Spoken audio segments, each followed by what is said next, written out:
review Star Wars special.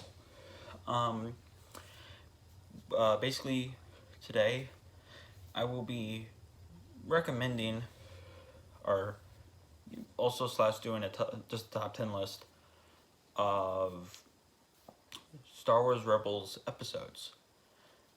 Because I like this show, and I thought about doing this last year, but I kind of had like a little bit of a Star Wars burnout somewhat when it came to the, my Clone Wars review, my big, almost, I think you put them together, like 2 hour and 40-minute Clone Wars review that happened last year. And yeah, I just decided to save this, but this list that I have was made about a year ago, and I rewatched these episodes on Disney Plus just to sort of confirm. And the reason that I hesitate to say that this is a top 10 list is because they're not necessarily in order. Basically, some general thoughts on the show are, I like it. I do recommend that you check out, the show. Give it, it's on Disney Plus. Give it the first 5 episodes of the first season, because I think those first 5 episodes are like a pretty good representation of what the show has to offer in full. So a majority of this list is from season 2, but yeah, I highly recommend you go and check out the show. But basically, spoilers. I'm not gonna be afraid to talk about spoilers with this. And there's actually 11. There's not 10. There's 11 because I felt like I needed more season 1 representation. But yeah, so number 11 is Family Reunion and a Farewell, which is season 4, episode 15, the finale of the entire series. This is a good finale. I think this is a textbook finale. There are a lot of callbacks to certain things that happen throughout the show, and it's actually very nice. I do think that this does have some of Ezra's better moments, although when he does his big heroic sacrifice at the end, I'm not really sobbing. I'm just thinking, oh, okay, like, I guess that makes sense, you gotta explain that away, I guess, a little bit somehow, because Luke,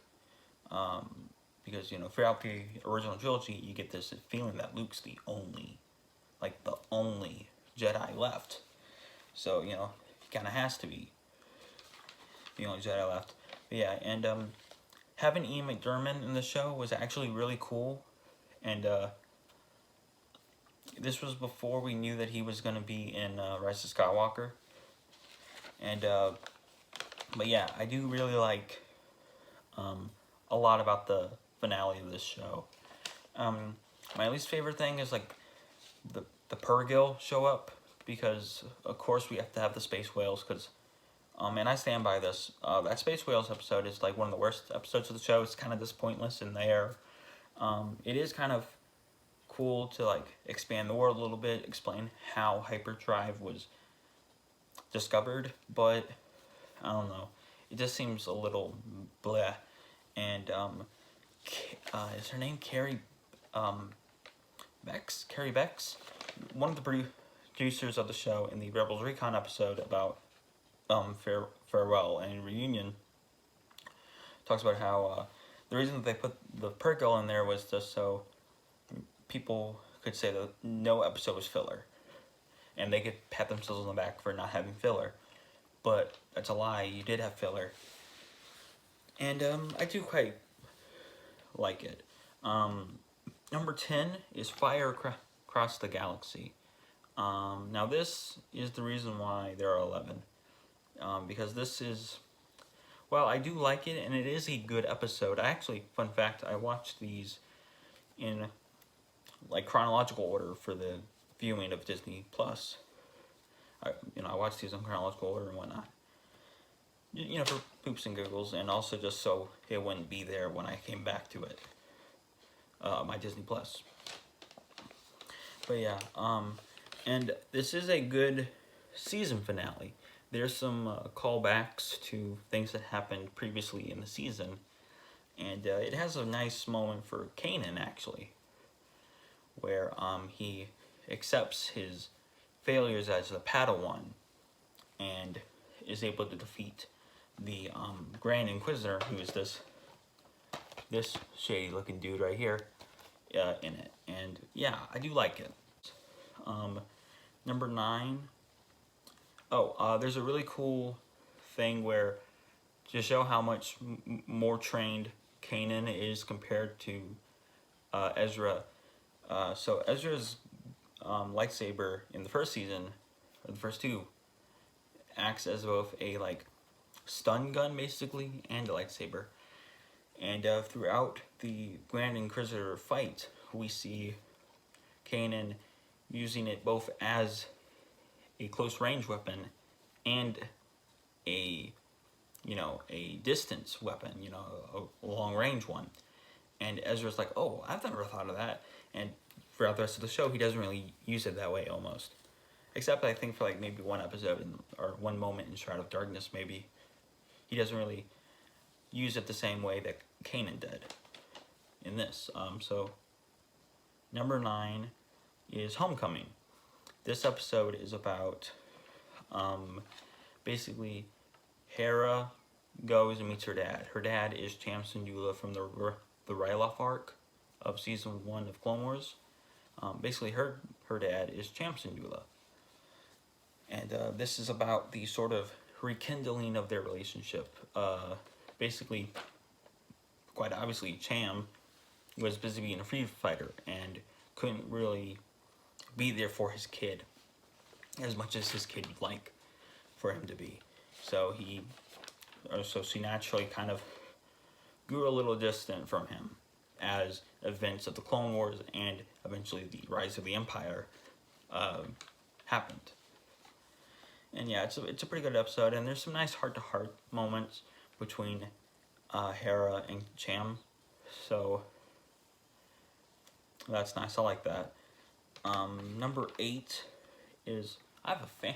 My fan is making this paper go crazy. I have a ceiling fan for y'all who don't know. And number 8 is Ghosts of Geonosia, or of Geonosis, and that is. Oh, I haven't been saying the episode numbers, damn it. But Ghosts of Geonosis is basically about Saw Gerrera. They actually got Forrest Whitaker to come back, and a nice little tie-in to Rogue One. And actually, this was the first Rebels episode to air after Rogue One came out. And the ties between Rebels and Rogue One are some of the best sort of are the Lucasfilm story group at their finest, because it was when they actually were doing their jobs. That's not a hot take. Everyone agrees that they were horrible at their job, but it's basically about Saw Gerrera and the Rebels crew, the Ghost crew, learning what happened to the Geonosians. Where did they go? And it turns out that the Empire wiped them out using sort of poison gas. And they meet this Geonosian named Click-Clack, and they give the Geonosians a little bit more a character, in my opinion. Give them a little bit more of personalities besides the mindless bugs that we see. And while it's only Click-Clack that we see this in, it is still kind of nice to see. And Click-Clack, I think, is a pretty endearing character. He's a Geonosian, he's a bug, but it is still kind of nice to get some, human emotions out of certain Star Wars creatures and whatnot. And of course, Saw Gerrera, we see how extreme he has become since Clone Wars ended. And it seems like he's going to be in Bad Batch based off of the second trailer of that show.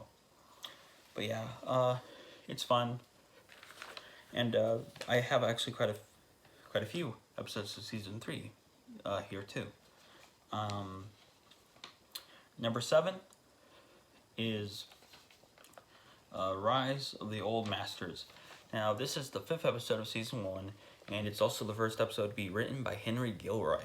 And Henry Gilroy is, I think, one of the best cartoon writers of the last decade, and most certainly of the 2000s. You know, that whole era from 2000, you know, to now, from 2000 to now.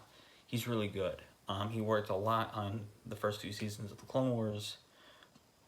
He helped write G.I. Joe Renegades, and he did one of my favorite episodes of Transformers Animated, which is Human Error, Part 1.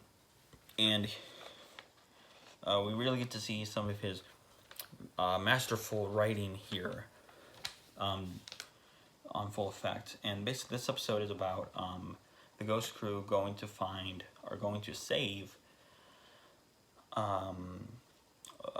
Luminar Unduli, who is a hero of the Old Republic. She's a Jedi. She's the green-faced Jedi who hangs out with Ahsoka in Cloak of Darkness, that from Season 1 of Clone Wars. And she's and what is revealed to happen to her is quite interesting and whatnot. And it's quite fun. It's the first real appearance of the Grand Inquisitor, played by Jason Isaacs, I believe is his name, Draco Malfoy's father. And actually, recently, like a few days ago, on the evening of this recording,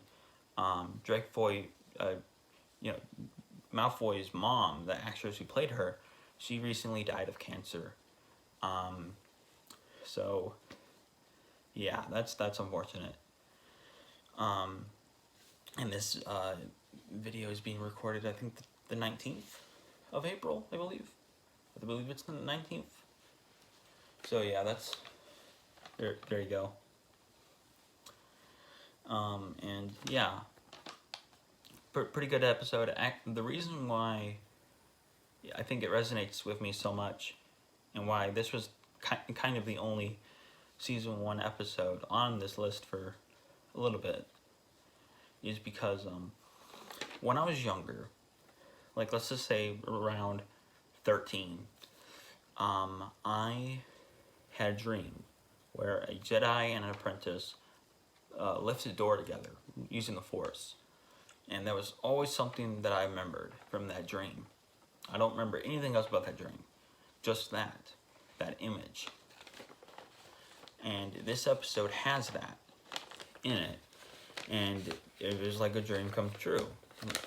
Which was honestly awesome, and is kind of the only time I've ever been able to say that about Star Wars. And it was really cool. And this show kind of seemed like it was going to be about the relationship between a master and an apprentice, and it kind of is, but it kind of isn't. It's as much about that as Clone Wars is, if not less. But yeah, it's pretty good, and I actually do quite like that episode because it's the first real time we see lightsaber dueling, and yeah. The 6th episode, which is the 13th episode, Season 3, Episode 14, which is Warhead.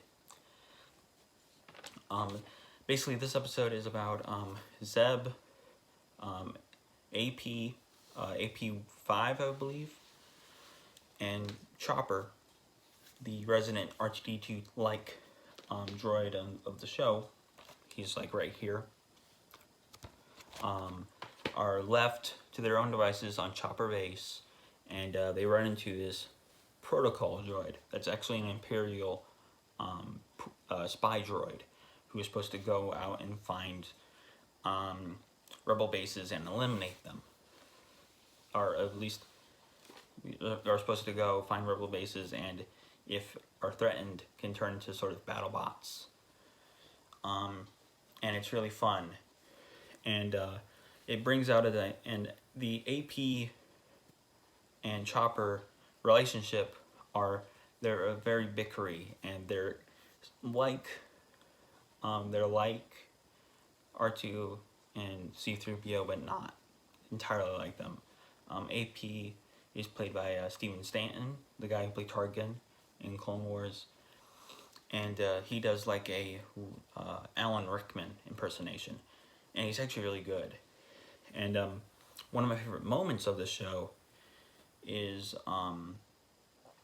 like the show in general, and regarding him, that's not in this episode, is when he sings, because it's obvious that he would be happier if he was adrift in space, because he would just catalog all the stars that he sees, and would lose power very quickly and would be happy. And that's just very nice. And here's a little segment of him singing.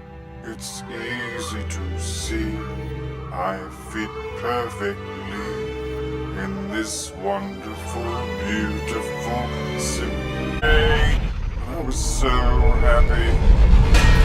I really like this episode though. Like I said before, this is just a fun little, hey, go, if you're a Rebels fan, if you like the show as much as I do, go check out my list. And of course, mention your list down in the comment section down below. It doesn't have to be 10, it could be 5. Just do whatever makes you happy. Legacy of Mandalore is number 5, and is a episode from season 3, and it is episode 16. So this episode, I think, has some of Sabine's best acting and some of her best character work. Basically, she has to go back to her home planet, which is sort of like a Mandalore-controlled moon, the forest moon, basically, where it's all snowy and stuff. And she has to go and get her parents' help, or her mom and her brother's help, to go and take control back over Mandalore and to overthrow Gar Saxon, who is the evil Imperial Commando, basically, of Mandalore, and he's also like the governor of Mandalore. And obviously I have a Mandalorian shirt on me. I do quite like that show.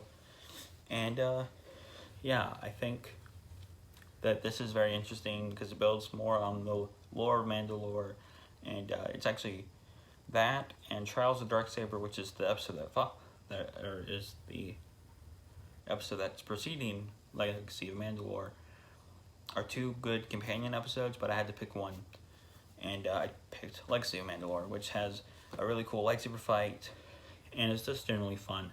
But I do recommend you watch them both.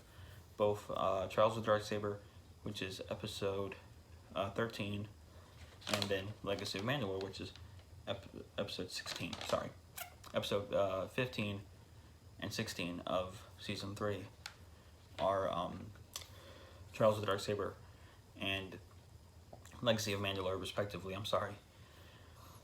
But yeah, they're both really good. They show off that the actress who plays Sabine, unlike the actor who plays Ezra, is actually a good actress. She's just not a good voice actress. The guy who plays Ezra is just horrible and should have never been cast, like, ever, because he's...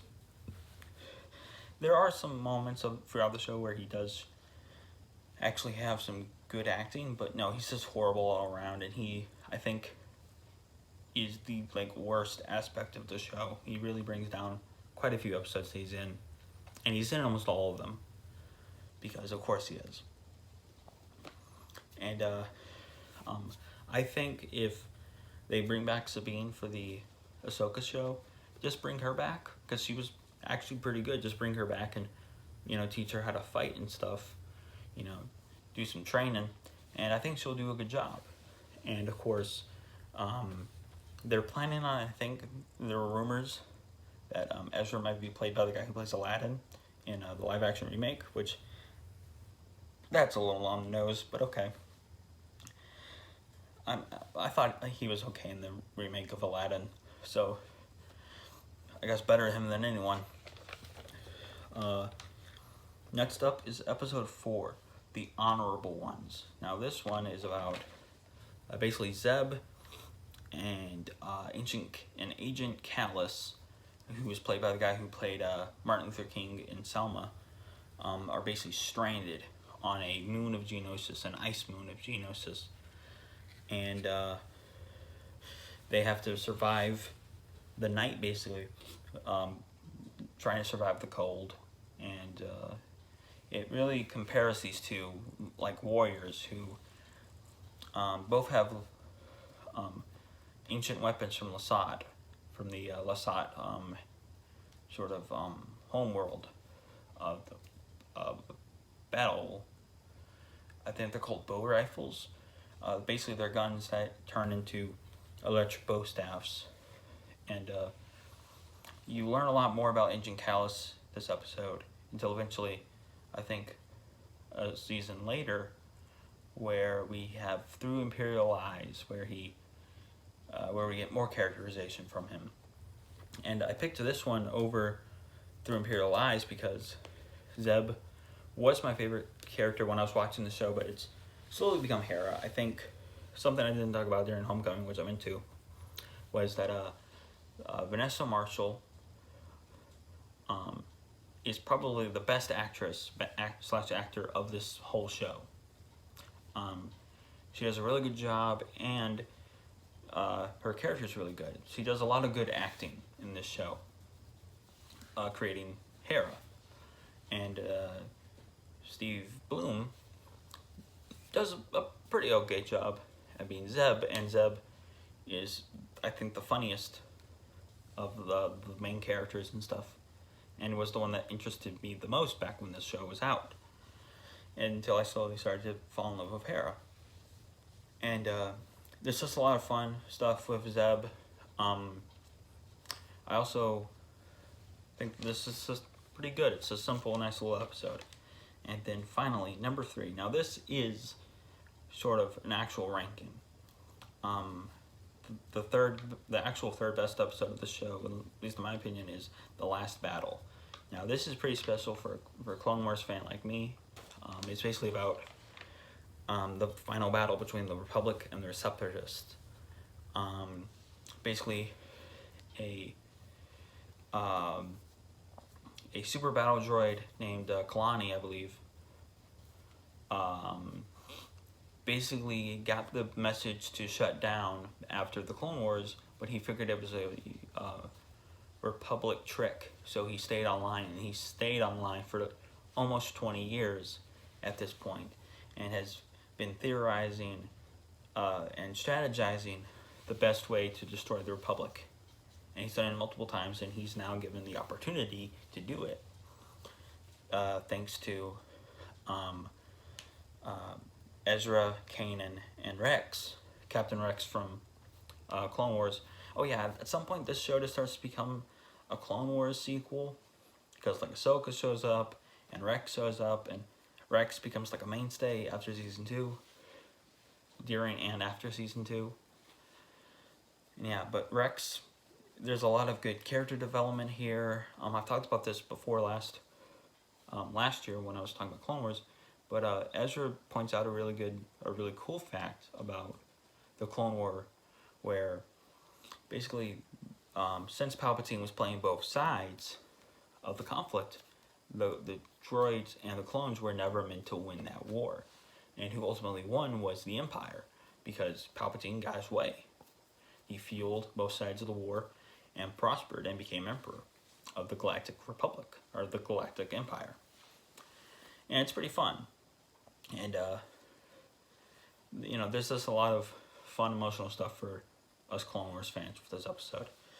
Number 2 is Shroud of Darkness, which is the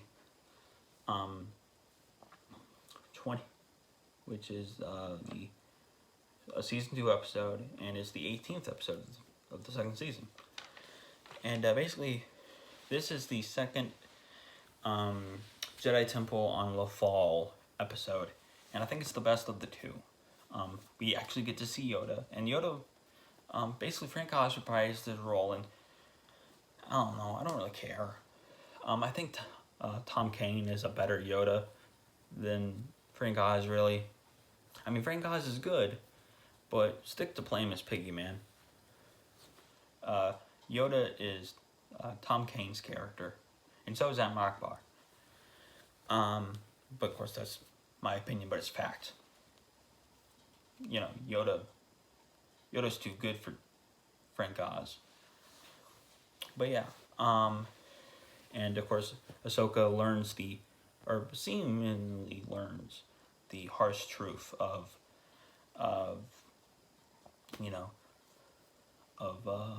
Anakin and what happened to him.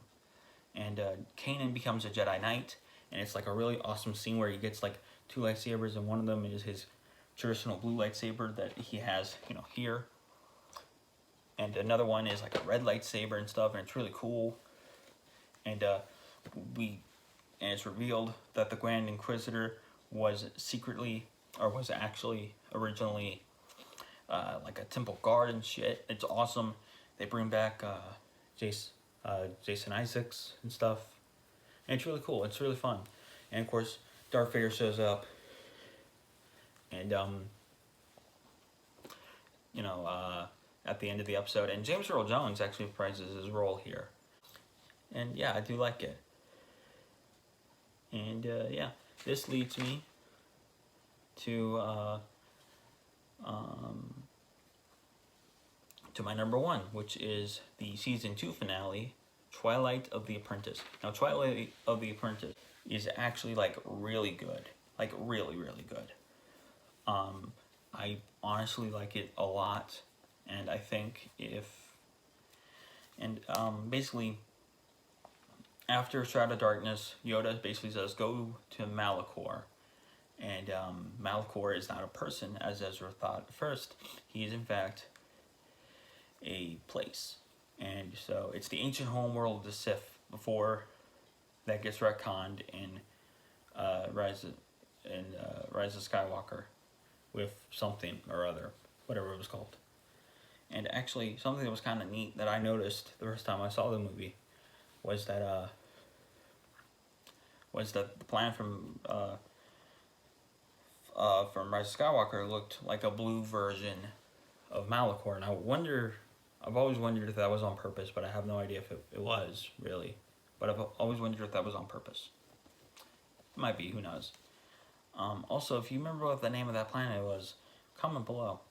But yeah. I do really like this episode. It has a lot of fun lightsaber duels. Maul shows up. Vader and Ahsoka have a final duel and stuff, and Ezra actually has a really cool saying. So I think this is like the best of Ezra, because he's not really all that whiny in this episode. He really holds his own, and he has a really cool scene with Vader where he says, I'm not really afraid of you, and Vader's all like, then you'll die, brave of the most. And then, and then Vader completely like owns Ezra, and Ezra, starts to show his fear a little bit, and he's like, perhaps I was wrong. And it's awesome. And yeah, it's really fun. There's just a lot of fun in Twilight of the Apprentice, despite its ending, which became kind of... So Ashley Eckstein owns like a fashion line basically for female fans of certain things, and the Ahsoka walking through the triangle became like a shirt of hers, like where it was a white triangle with a little person at the bottom of it and stuff, and it was Ahsoka, and it was a whole big thing.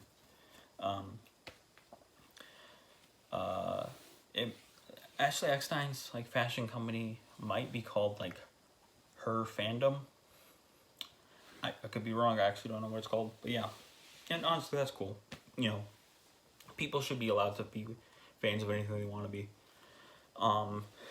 except golf. Because golf is the worst. That's a joke, by the way. You can be fans of golf. Don't worry. Yeah. That's pretty much it. All I can say there. Overall, I think season 2 is my favorite season. But my actual favorite, cover art is actually Season 3. Now, from what I feel is that all of the other ones are basically posters, except this one. I think this one was actually made for this, and it's really cool. If you look, you can see the heroes and villains are divided by Ezra's lightsaber and stuff, and you got Sabine and, you know, Hera, Kanan, Zeb, and Chopper is somewhere here, and then you get the bad guys and stuff, you know, Thrawn, Maul, Governor Price, I believe, and a Death Trooper. And it's really cool, and I feel like this is the one that they actually made specifically for the artwork, or for the, you know, cover. All the other ones I think are just posters. Not that they were bad posters. I like this one, and of the posters, I think this might be my favorite one. And obviously, you know, this is the cover for the video, or this is the thumbnail. I like it quite a bit. Yeah, I do highly recommend this show. If you haven't seen it and you stuck all the way through here, what are you doing? But I actually really do like this show, and I highly recommend that you watch it. I hope that before I got all into the list, I hope I really made that clear that you should go and check it out, because, you know, I mean, it's better than Star Wars Resistance, but Star Wars Resistance had some potential behind it, and this one got to live its potential out. And obviously, Clone Wars is the best Star Wars cartoon out there, but its followers are pretty good too. So yeah, remember, God made you special and He loves you very much. May the Force be with you, and I've been Emerson, signing out. Bye.